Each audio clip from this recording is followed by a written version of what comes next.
Adieu copain, ça joue quoi. Ah ouais, je vais essayer de parlons peu, parlons bien quoi. Ouh, j'ai volé l'expression à quelqu'un. Je m'en excuse, hein, c'est que des mots. C'est que des mots, voilà. Putain, faut que j'arrête.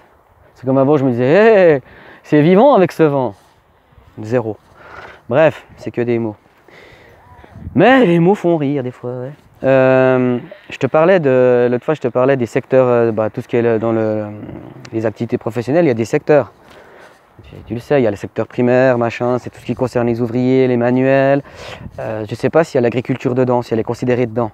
Après, tu as le secteur secondaire qui est machin, puis après, tu as les intellectuels, puis c'est tous des secteurs, tout est classifié par secteur.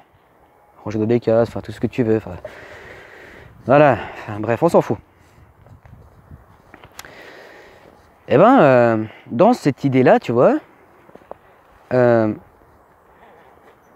secteur primaire comporte en fait un tiers de la population à peu près. Ben, on dira que, enfin, on peut voir c'est des statistiques données, on peut très bien dire que les chiffres sont faux. On pourrait dire comme ça, bah, tu vois, c'est un tiers de la population par classe, tu vois. On pourrait dire ça à peu près, tu vois, selon comment ça peut un peu fluctuer, quoi. Non, c'est pas le cas.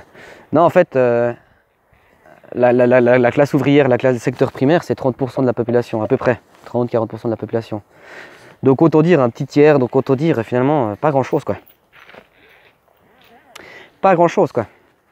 Et après, ça va paraître dingue ce que je te dis, mais c'est ce secteur-là qui porte le monde sur ses épaules. Je m'explique. Si maintenant je te fais, on veut faire des escaliers, pour pouvoir faire les marches, tu commences par le zéro, après une marche, après deux marches. Tu peux pas dire d'un coup je mets la troisième marche dans le vide, ça tiendra jamais. C'est parce qu'il y a les marches d'avant que la troisième marche peut exister. Tu vois, les secteurs peuvent se développer seulement si ce qui est en bas, ça tient le choc. Donc le secteur primaire, ceux qui sont dans le secteur primaire sont les gens qui portent le monde sur leurs épaules. C'est fou ce que je te dis, hein. C'est fou, hein. Ah, je suis qu'un bobet, je bosse 15 heures par jour. Ouais, mais pourtant, c'est toi qui fais le monde, mon pote. Et pourtant, t'es lésé. Hein? C'est toi qui as le savoir-faire. C'est toi qui as tout. Hein? Si toi, tu veux pas, ça se fera pas. Les ingénieurs, tout ça, tous ces gens-là, ils peuvent beau faire tous les schémas, les plans qu'ils veulent, tout ce qu'ils veulent, tout machin, les calculs, tout ça. Si toi, tu fais pas, il n'y a rien. Hein, on peut même aller loin. Ils impriment des billets. Si toi qui fabriques des machines, t'arrêtes de les fabriquer, ou bien on arrête. Ils pourront quand on a un moment, imaginons, mais au bout d'un moment, ils n'arriveront plus, puis ils ne seront pas réparés. Ou ils feront de l'ingénierie, mais quand il faudra construire, tu vois, ils ne seront pas aussi optimales que si c'était toi qui l'avais fait. Tu vois? Hein? Et ça, c'est 30%, à peu près 30-40% de la population. Les plus lésés, quoi. Hein? Bah, dites-vous que c'est vous qui avez tout pouvoir. C'est pas parce qu'il y a des gens. Après, il y a aussi les secteurs, la médecine, tout ça, c'est encore d'autres secteurs. On me dira si les hôpitaux s'arrêtent, tout s'arrête. Je sais pas.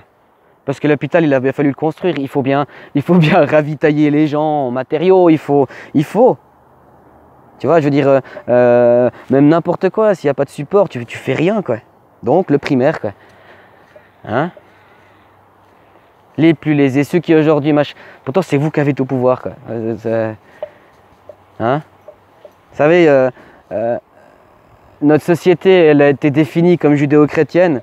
Eh ben, on me dira, ouais, mais on n'a rien de judéo-chrétien. Ben, en fait, tout est là. Voilà. Jolie transition. Je suis content de moi parce que j'étais sûr que ça allait pas aussi bien aller parce que c'est un peu un sujet dur à expliquer, quoi. Mais le modèle judéo-chrétien, hein, on pourrait beau dire, je sais pas si on a été défini comme laïque ou pas. Mais alors si on a été défini comme laïque, ou s'il y a des pays laïques, j'aimerais bien savoir lesquels c'est. Parce que on dira, la laïcité, c'est ni Dieu ni maître. Est-ce qu'un pays comme ça existe? J'ai pas l'impression. Hein, il y a toujours la hiérarchisation, il y a toujours... Tu vois, le judéo-christianisme, ce que c'est ça. C'est la hiérarchisation, c'est celui qui fait des études, parce qu'en fait, c'est pas quelqu'un qui... c'est quelqu'un qui reste bloqué à répéter bêtement. C'est sa mémoire qui fait travailler, c'est pas son intelligence, c'est pas, c'est des robots. Comment tu veux développer de l'altruisme si tu fais jamais rien, si tu vois jamais rien, si tu vois, c'est toutes ces choses-là. Bah, le modèle, en fait, tout est bâti là, et le pouvoir, c'est le pouvoir judéo-chrétien. Après, est-ce que c'est réellement l'institution religieuse qui tient les rênes? J'en sais rien. Et tout ce que je sais, c'est que le modèle de fonctionnement, il est judéo-chrétien. Hein? Que ce soit militairement, parce que tu sais, il y a les séparations de pouvoir, que ce soit militairement, ou religieusement, ou politiquement, ils se sont tous mis d'accord un peu sur la même façon, enfin tu vois, le même délire, quoi. Et ce délire-là, c'est quoi? C'est le délire apocalyptique. Voilà qu'est-ce qui réunit tout ça. C'est de se dire que maintenant, que ce soit les politiques, l'écologie, tout ça, la santé, tout, on arrive dans l'apocalypse, oh là là là là là là. Tu sais, le système du déluge, regarde, les gens attendent, parce qu'après, justement, ce sera le grand jugement, et il y aura le grand sauveur. Mais là, c'est la même chose. C'est la même chose. Que ce soit politiquement ou militairement, c'est encore un peu différent. Mais c'est la même chose. Même militairement, si on veut bien, c'est pareil. Tout ça, c'est un pouvoir imaginaire par les mots, parce que c'est des gens, comment ils font parce qu'ils ont appris une stratégie par cœur. Maintenant, il y a même des scientifiques qui ont fait il y a eu des études qui ont été faites, comment tu appelles ça, des expériences. Que ça a fait, il y a le programme de 1000 grammes, il y a le programme de la terreur, il y a tous ces programmes-là, en fait, on a pu les étudier, mais en fait, c'est des modèles religieux. Toi qui es un prolétaire, qui es un ouvrier, tu sais rien parce que tu n'as pas fait des études, du coup tu n'as pas ton mot à dire parce que tu n'es qu'un bobet. C'est la même chose dans la religion. Toi qui as fait des études en théologie, tu es plus proche de Dieu. Enfin, tu vois, plus tu grattes dans le truc, plus tu es proche de Dieu. Mais toi qui es qu'un simple adepte, tu es très loin, il faut venir te confesser chez moi. C'est exactement ça qu'on vit.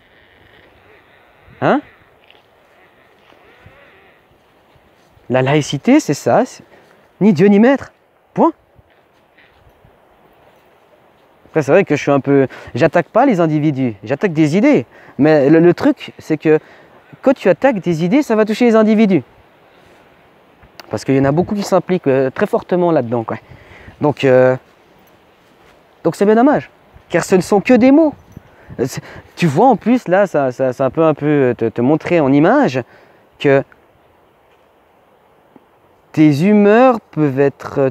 on arrive à te mettre de bonne humeur ou de mauvaise humeur juste avec des mots.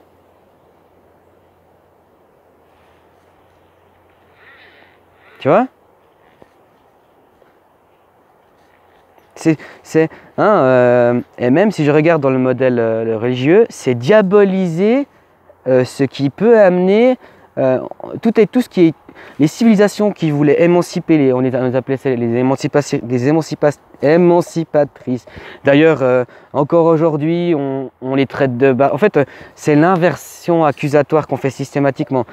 Ces civilisations-là, on les a diabolisées. Aujourd'hui, le modèle religieux appelle ça le diable. La laïcité, en fait, ils vont dire que si on devient laïque, on sera sataniste.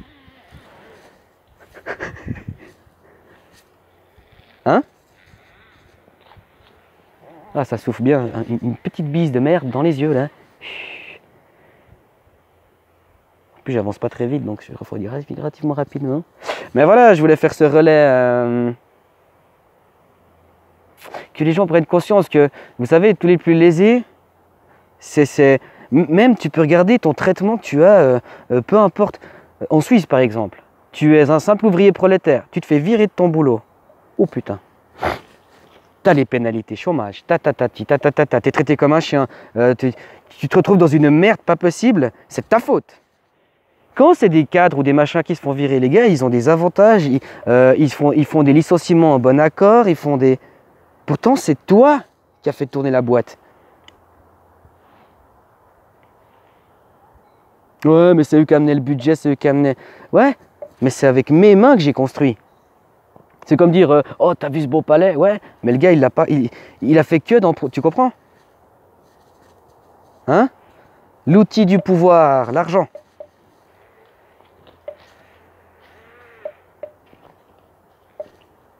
Mais voilà. J'espère que c'est un peu cru comme sujet, hein, je sais, mais j'ai déjà fait ma part sur chacun a le droit de croire ce qu'il veut, c'est pas le problème.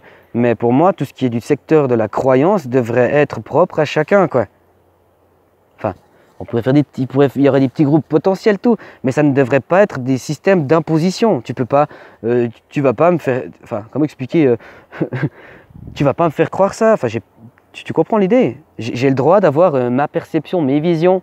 Hein, il n'y a pas, il y a pas qu'un chemin qui t'amène à t'émanciper. Il n'y a pas que ce soit, enfin, déjà à l'intérieur de soi. Il n'y a pas un modèle. Il y a des milliards de modèles. J'ai déjà dit, c'est la différence qui fait la beauté. Si on aimerait tous manger que des fraises, la planète, ce serait quoi? Il n'y aurait que des fraises. Tu comprends? C'est la diversité, qui fait qu'en fait, on est complémentaires. Tu as l'exemple de base. L'homme et la femme, tout est en fait inversé. Mais c'est complémentaire. Et une fois que ça s'unit, hop, ça crée. Une fois que les gens s'uniront, machin, dans d'autres... Tac, ça crée. Après tu me diras, ouais, c'est grossier ce que je raconte. Là, oui, je vais un peu loin. Là, je vais quand même un peu loin. Mais tu comprends, dans l'idée simple, les opposés sont complémentaires. On doit arrêter de stigmatiser son contraire. Et de dire bien, pas bien. Ouais, mais ça veut dire que t'as pas conscience. Enfin, moi, on me l'avait demandé. Tu penses quoi du bien et du mal? Mais c'est de la merde, cette question. Aujourd'hui, j'y ai réfléchi. C'est de la pure merde, cette question. Le bien, le mal. Tout est circonstanciel. Le bien, le mal, par exemple, dans des grandes lignes, je sais pas, faire du mal, le viol, toutes ces choses-là, il n'y a pas photo. Hein, tu les as pas obtenues avec, tu comprends? Même si on pourrait dire avec la parole, mais c'est pas ça le fait. Mais le bien, le mal, ça ne veut absolument rien dire. Parce que si, dans ce contexte-là, il n'y a pas le bien, il n'y a pas le mal. Donc tu vois, c'est nul, c'est vide. Fallait que je le dise, parce que cette question-là, on me l'a posée plusieurs fois. Et tu sais, c'est un peu la question, on vient, on te la pose, puis on te fait passer pour une... Non, mais ça ne veut rien dire. Voilà. Et puis voilà, je grandis, hein, j'apprends. Je pousse les gens à chercher leur réponse à l'intérieur d'eux, plus qu'à l'extérieur. Après, tu me diras, ouais, mais tu as des yeux pour voir, faut arrêter de dire c'est kénine. C'est pas vrai, mais de s'écouter soi. Parce que ce qui nous tracasse, c'est en soi, donc ce qu'on peut, tu comprends? Voilà, j'ai un peu tout débité là. C'est bon, je suis au bout du rouleau. Je reprends mon souffle. Allez, salutations copain.